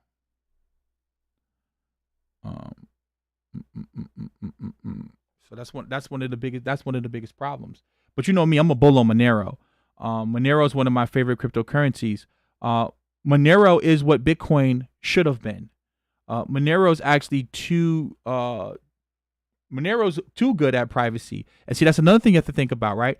Think about Binance or like some of these other exchanges. If they get pressure from regulators, they'll delist certain coins, like privacy coins. I don't see privacy coins staying on those type of exchanges. Like, because CZ wants to make money, and they're probably going to try to take like Binance public in some way. Like, I can see Coinbase going public soon, and I can see Binance trying to tap into the public markets, because Bitmain was trying to do an IPO as well. So I can see that happening. I would not be surprised that if within the next 2 to 3 years, if a lot of these exchanges, they don't try to go public. Mm-mm.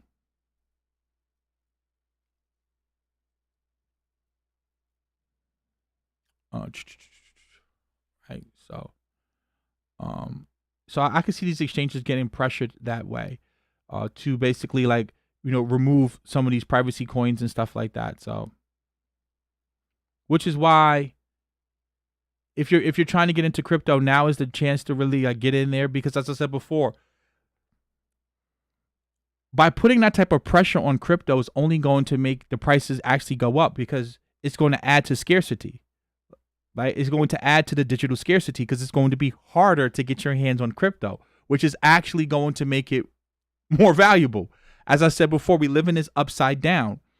If this upside down world, if you make it harder to get your hands on something that's already scarce, you create more scarcity, right? So it's only going to make people want it even more, which is going to push the prices up even higher.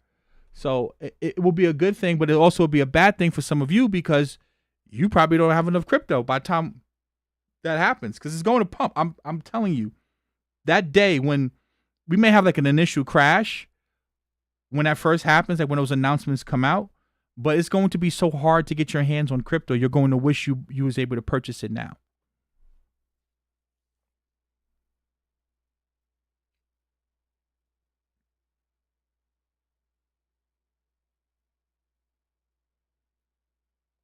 Um, Aaron Lamb said, "Yeah, trading fraternity is options. He put me onto a couple of good plays whenever I decided to dibble in the AM swings. Yeah, I came across trading fraternity uh probably like 4 years ago.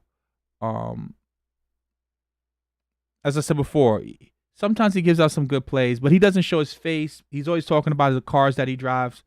Um, you gotta, like I said, guys. I've been around for a long time. I've accomplished a lot. Like even a guy Patrick Weiland. I don't know if you know about Patrick. He's been in the day trading space for a while as well. Um, I remember he was trying to trade stocks with what was that offshore broker that he was using? I forgot the offshore broker that a lot of I think it was Short Trader. A lot of people were trying to use a Short Trader, offshore brokers. Um, and now he's trying to trade futures. He goes back and forth. I've come across a lot of those guys. Again, I believe that the guy from Trading Fraternity, he was already rich, and like I guess he just takes like wild swings. But sometimes he has some good calls. I would definitely. I'm not a hater. There's another guy who's I'm iffy about. I think his name is Ricky Gutierrez. Um, I believe his name is Ricky Gutierrez or something like that. I think he trades stocks. So Timothy Sykes, stay away from him. That whole penny stock millionaire guy. I first came across him on the show Wall Street Warriors. That's what really got me into trading. And then I told you guys I went to S&B Capital, and that's how I really learned how to trade at S&B Capital. If you ever want to get into trading and you have the money, S&B Capital is a place to go. They know their stuff. If you want to get into trading, you really want to learn like how to get an edge in trading. Uh, they definitely know. They definitely can teach you stuff. Courtney Gibson says, you consider yourself a Bitcoin a maximalist? No. When I first got introduced to Bitcoin, it's easy to fall down that rabbit hole. Um, but Andreas he was able to break that thinking, that I would say that ideology that I had of being a Bitcoin maximalist, that whole libertarian hard money stuff, because as you start to study the technology and you start to really study Blockstream, they're really holding back a lot of the development for Bitcoin. And Bitcoin should be much further ahead, uh, farther ahead. It should be Bitcoin should be further along in its development. I just feel like Bitcoin is stagnant, and It's not growing. Lightning is not. It's promised to do a lot, but when you look at, like I said, when you look at DeFi, you just see the amount of growth that's happening. It's like every day there's like a new project or something launching, and you see Lightning, and it's just there.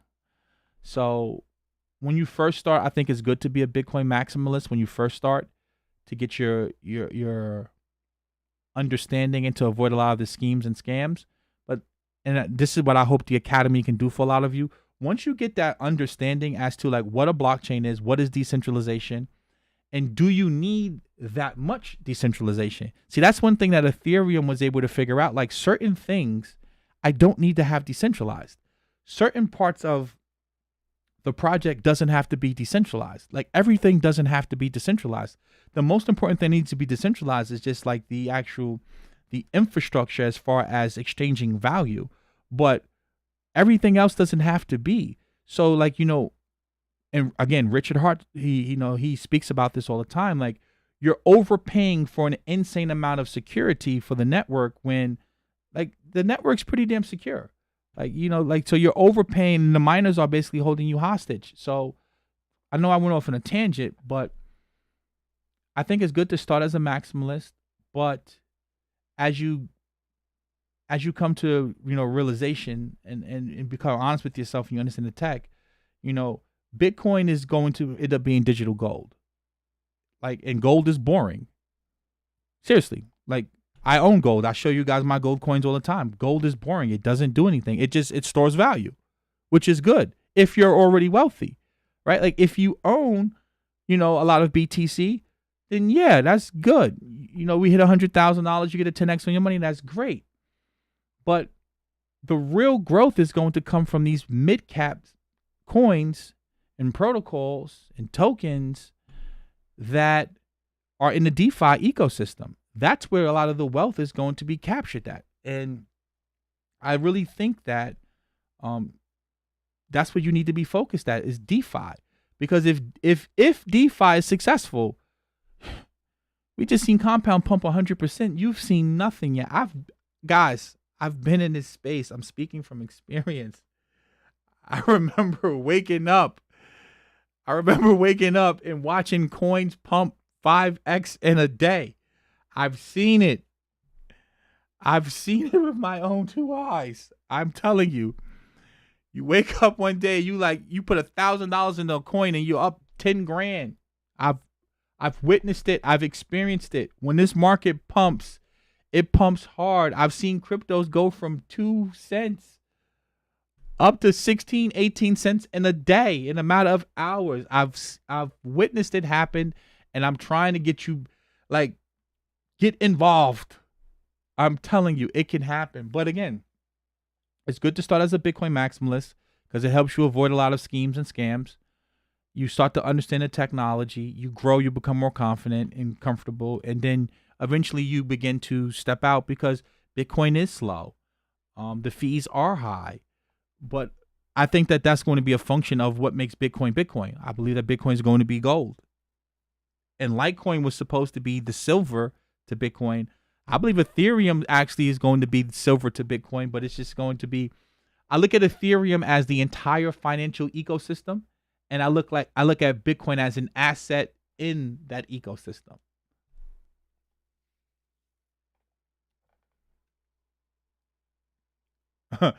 Bitcoin, and I'm going to end with this, right?